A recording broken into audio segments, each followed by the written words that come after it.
விசாரணைகளில் உண்மையினை உளறிய பிள்ளையார். கொழும்பிலிருந்து சிஐடி வந்தது இதற்குத்தான். கொல்லப்பட்டார் பேராசிரியர். உடல் நீர்நிலையில் வீசப்பட்டது. பல தகவல்கள் அம்பலம். சிறையில் அடைக்கப்பட்டுள்ள முன்னாள் அமைச்சர்களின் பரிதாப நிலை. ஏக்கத்தில் உறவினர்கள். தமிழர் பகுதியொன்றை சோகத்தில் ஆழ்த்திய சம்பவம். கோயில் கேணியில் பரிதாபமாக பறிபோன 2 மாணவிகளின் உயிர். நாடு முழுவதும் இறக்கப்பட்ட போலீஸ் மற்றும் அதிரடிப்படை 24 மணி நேரத்துக்குள் 430 பேர் கைது. விபத்தில் பலியான யாழ் இந்திய துணை தூதரக அதிகாரியின் மகனும் பலி. வடக்கு கிழக்கு அரசியலில் திடீர் திருப்பம். ஆட்சியை இழக்கும் தமிழ் அரசு கட்சி. பாதாள குழுக்களுக்கு முடிவு. அனுர் அரசிடம் அமைச்சு பதவி கேட்கிறார் சரத் பொன்சேகா. தொடர்பென விரிவான செய்திகள். பிள்ளையான் குழுவால் கடத்தப்பட்டதாக தெரிவிக்கப்படுகின்ற கிழக்கு மாகாண பல்கலைக்கழக முன்னாள் துணைவேந்தர் பேராசிரியர் ரவீந்திரநாத் கொலை செய்யப்பட்டதாக விசாரணையில் தற்போது தெரிய வந்துள்ளது. மேலும் அவருடைய உடல் ஒரு நீர்நிலையில் வீசப்பட்டதாக தகவல் வெளியாகியுள்ளதாக கொழும்பு ஊடகம் ஒன்று செய்தி வெளியிட்டுள்ளது.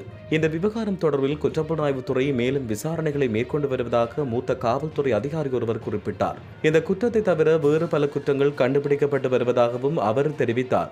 இது தொடர்பில் தகவல் தேடி வருவதாகவும் அவர் குறிப்பிட்டார்.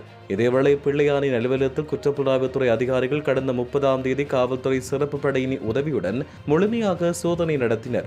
அலுவலகத்தில் ஆயுதங்கள் மறைத்து வைக்கப்பட்டுள்ளதாக கிடைத்த தகவலின் பிரகாரம் சோதனை நடத்தப்பட்டது. இதன்போது 9 மில்லிமீட்டர் துப்பாக்கிகளுக்கான 6 தோட்டாக்கள் அங்கு கண்டுபிடிக்கப்பட்டன. மேலும் 3 கைபேசிகள், ஓட்டுநர் உரிமம் மற்றும் வெளிநாட்டு கடவுச்சீட்டு கண்டுபிடிக்கப்பட்டதாக மூத்த காவல்துறை அதிகாரி ஒருவர் தெரிவித்தார். பிள்ளையானின் ஓட்டுநரும் ஏப்ரல் 17ஆம் தேதி குற்றப்புலனாய்வுத்துறையால் கைது செய்யப்பட்டார். அவரும் தற்பொழுது காவலில் வைக்கப்பட்டுள்ளார். சிறையில் அடைக்கப்பட்டுள்ள முன்னாள் அமைச்சர்கள் மஹிந்தானந்த அழுத்கமகே மற்றும் நளின் பெர்னாண்டோ ஆகியோரை அவர்களின் குடும்ப உறுப்பினர்கள் அல்லது நண்பர்கள் மாதத்துக்கு ஒருமுறை மாத்திரம் பார்ப்பதற்கு அனுமதிக்கப்படுவார்கள் என சிறைச்சாலை திணைக்களம் தெரிவித்துள்ளது. அவர்களுக்கு கடூழிய சிறை தண்டனை விதிக்கப்பட்டுள்ள நிலையில் இந்த அறிவிப்பு விடுக்கப்பட்டுள்ளது. இது அனைத்து கைதிகளுக்கும் பொருந்தும் விதியாகும் என சிறைச்சாலை ஆணையாளர் காமினி திசாநாயக்க தெரிவித்துள்ளார்.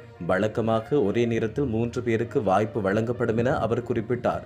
முன்னாள் அமைச்சர்கள் இருவரும் ஒரு பொதுவான பகுதியில் தடுத்து வைக்கப்பட்டுள்ளதாக சிறைச்சாலை வட்டாரங்கள் தெரிவிக்கின்றன.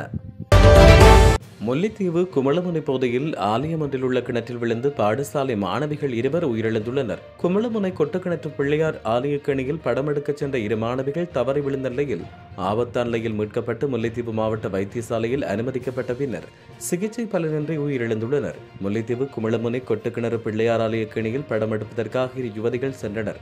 கேணிக்குள் இறங்கி படம் எடுக்கும் போது இருவரும் கேணிக்குள் தவறி விழுந்தனர். உயிரிழந்த 2 15 வயதுள்ளவர்கள் என போலீசார் தெரிவித்தனர். உயிரிழந்த 2 மாணவிகளும் பூதன்வயல் மாமூலை பகுதியில் வசிக்கும் தரம் 10 கல்வி பயிலும் பாடசாலை மாணவிகள் என தெரிவிக்கப்பட்டுள்ளது. குறித்த சம்பவம் தொடர்பான மேலதிக விசாரணைகளை போலீசார் மேற்கொண்டு வருவதாக கூறப்படுகிறது. கடந்த 24 மணி நேரத்துக்குள் நடத்தப்பட்ட நடவடிக்கைகளில் போதைப் பொருளோடு 430 சந்தேக நபர்கள் கைது செய்யப்பட்டுள்ளதாக இலங்கை போலீசார் தெரிவித்தனர். கைது செய்யப்பட்டவர்களில் பெரும்பாலானோர் கெரோயின் போதைப்பொருளோடு தொடர்புடைய 119 பேர் கைது செய்யப்பட்டனர். மேலும் 147 பேர் ஐஸ் போதைப் பொருளோடு கைது செய்யப்பட்டனர். 157 பேர் கஞ்சா வைத்திருந்தமை கண்டுபிடிக்கப்பட்டுள்ளது. இந்நடவடிக்கையின் போது 3 கிலோகிராம் 862 கிராம் கெரோயின் மற்றும் 220 கிராம் ஐஸ் போதைப் பொருளையும் போலீசார் பறிமுதல் செய்தனர்.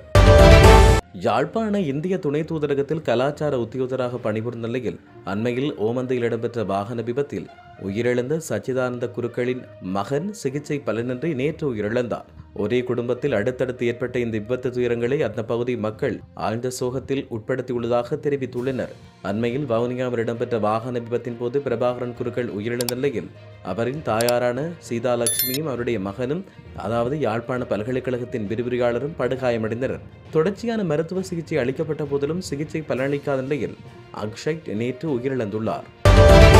தமிழ் தேசிய பேரவை மற்றும் ஜனநாயக தமிழ் தேசிய கூட்டணி ஆகிய தரப்புகளிடையே கொள்கை ரீதியான இணக்கத்தை ஏற்படுத்தும் ஒப்பந்தம் ஒன்று இன்றைய தினம் கைச்சாத்திடப்பட்டுள்ளது. யாழ்ப்பாண நகரில் உள்ள தனியார் விடுதியொன்றில் இன்று இடம்பெற்ற நிகழ்வில் குறித்த ஒப்பந்தம் கைச்சாத்திடப்பட்டது. தமிழ் தேசிய பேரவையின் சார்பில் அதன் தலைவர் கஜேந்திரகுமார் பொன்னம்பலமும், ஜனநாயக தமிழ் தேசிய கூட்டணியின் சார்பில் அதன் செயலாளர் நாகலிங்கம் ரெட்டலிங்கமும் கையொப்பமிட்டனர்.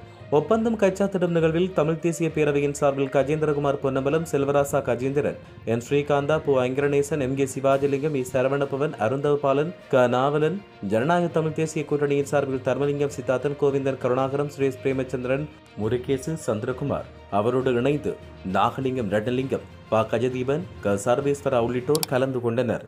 உள்ளூராட்சி நிறுவனங்களின் உத்தியோகபூர்வ பதவிக்காலம் இன்று ஆரம்பமாகியுள்ள நிலையில் வடக்கில் பெரும்பாலான சபைகளில் ஆட்சி அமைப்பதில் தமிழ் கட்சிகளிடையே இழுபறி நிலை ஏற்பட்டுள்ளது. தமிழ் தேசிய பேரவை, ஜனநாயக தமிழ் தேசிய கூட்டணி ஆகிய தரப்புகளிடையே தொடர்ச்சியாக நடைபெற்ற சந்திப்புகளை தொடர்ந்து ஒப்பந்தம் கைச்சாத்திடப்பட்டது. இலங்கை தமிழரசு கட்சி முன்னிலையில் உள்ள சபைகளில் ஆட்சி அமைப்பதற்கு இவ்வாறான செயற்பாடுகள் நடைபெற்றன. அந்த வகையில் இலங்கை தமிழரசு கட்சி முன்னிலையில் உள்ள சபைகளில் ஆட்சி அமைக்கலாம் என்று கூறிய நிலையில் தமிழ் தேசிய பேரவை, ஜனநாயக தமிழ் தேசிய கூட்டணிக்கிடையில் ஒப்பந்தம் கைச்சாத்திடப்பட்டமையானது இலங்கை தமிழரசு கட்சி ஆட்சி அமைப்பதை கேள்விக்கு உட்படுத்தியுள்ளது. அவ்வாறு இலங்கை தமிழரசு கட்சி ஆட்சி அமைக்க வேண்டுமாக இருந்தால் தேசிய மக்கள் சக்தியோடு கூட்டுச் சேர வேண்டிய கட்டாயம் ஏற்பட்டுள்ளது. அதற்கும் தமிழரசு கட்சி தயங்காது என அரசியல் விமர்சகர்கள் கூறியுள்ளனர். இலங்கையில் பாதாள குழுக்களுக்கு ஒரு வருட காலத்துக்குள் முடிவு கட்ட தனக்கு பொது பாதுகாப்பு அமைச்சு பதவி வழங்கப்பட வேண்டும் என ஃபீல்டு மார்ஷல் சரத் பொன்சேகா தெரிவித்தார். தனியார் தொலைக்காட்சி ஒன்றுக்கு வழங்கிய நேர்காணலின் போது அவர் இவ்வாறு தெரிவித்தார். ஃபீல்டு மார்ஷல் பதவி என்பது அமைச்சரவை அந்தஸ்துள்ள அமைச்சுக்கு நிகரானது. எனவே அமைச்சுக்களின் செயலாளர் பதவி எனக்கு பொருந்தாது. வழங்குவதாக இருந்தால் பொதுமக்கள் பாதுகாப்பு அமைச்சு வழங்கப்பட வேண்டும். அவ்வாறு வழங்கப்படும் பட்சத்தில் ஒரு வருட காலப்பகுதிக்குள் பாதாள குழுக்களை கட்டுப்படுத்தலாம். இதன் அர்த்தம் அவர்களை கொலை செய்வது என்பது அல்ல. அவர்களுக்கு புனர்வாழ்வு அளித்து உரிய நடவடிக்கை முன்னெடுக்கப்பட வேண்டும். பாதாள குழுக்களோடு தொடர்பு பட்டே போதைப்பொருள் விவகாரம் அமைந்திருக்கிறது. எனவே அதற்கு 1.5 வருட காலப்பகுதிக்குள் முடிவு கட்ட முடியும். நாட்டுக்காய் பொறுப்பொன்றை வகிக்க வேண்டிய கட்டாய தேவை எழும் பட்சத்தில் அதை ஏற்பதற்கு நான் பின்னிற்க மாட்டேன் என அவர் இதன் பொழுது குறிப்பிட்டார். போதைப் பொருளற்ற எதிர்காலத்தை நோக்கியதான விழிப்புணர்வு நடைபயணம் ஒன்று இடம்பெற்று பேசுபொருளாகி வருகிறது. வவுனியா, சமயபுரம், ரொஷான் என்பவரால் தேசத்தின் இளைஞர்கள், சிறுவர்களை, மாணவர்களை போதைப் பொருளில் இருந்தும் துஷ்பிரியத்திலிருந்தும் காப்பாற்றும் நோக்கில் இந்த நடைபயணம் மேற்கொள்ளப்பட்டுள்ளது. குறித்த நடைபயணத்தில் மலையக மண்ணிலிருந்து சோழன் உலக சாதனை படைத்த மாணவி ஒருவரும் தனது தந்தையுடன் 3 தினங்களாக இணைந்து ஒத்துழைப்பை வழங்கியுள்ளார். நாடு முழுவதும் பெரும் பாதிப்பை ஏற்படுத்தி வரும் போதைப்பொருள் பயன்பாடு தொடர்பில் இளையவர்கள் மட்டில் விழிப்புணர்வை ஏற்படுத்த வேண்டியது தேசத்தின் மீது அக்கறை கொண்டுள்ள ஒவ்வொருவரதும் கடமையாகும். இதன் அடிப்படையில் இவ்வாறு குறித்த சமயபுரம் ரொஷான் என்பவரால் இந்த நடைபயணம் மேற்கொள்ளப்பட்டது. 26ஆம் தேதி வவுனியா பாடசாலை ஒன்றில் ஆரம்பிக்கப்பட்ட குறித்த நடைபயணம் 6 நாட்களாக இடம்பெற்று யாழ் நகரின் முற்றவழியில் முடிவடைந்து மீண்டும் வவுனியா நெழுக்குளம் பாடசாலையிலிருந்து ஆரம்பிக்கப்பட்ட நிலையில் பேரணியாக வவுனியா பழைய பேருந்து வரை சென்று நிறைவடைந்தது. குறித்த விழிப்புணர்வு நடவடிக்கையில் பலரும் இணைந்து கொண்டு ஆதரவை தெரிவித்தனர். சமூக நலனில் அக்கறை கொண்டு இவ்வாறான செயற்பாடுகளில் ஈடுபடும் ரொஷான் போன்ற சமூக நலன் பேணிகளுக்கு ஆதரவளிக்க வேண்டியது காலத்தின் கட்டாயம் என தெரிவிக்கப்பட்டுள்ளது. நாட்டின் பல பகுதிகளில் இன்று மழை பெய்யும் சாத்தியம் இருப்பதாக வளிமண்டலவியல் திணைக்களம் தெரிவித்துள்ளது. வளிமண்டலவியல் திணைக்களம் விடுத்துள்ள அறிக்கையில் இவ்வாறு குறிப்பிடப்பட்டுள்ளது.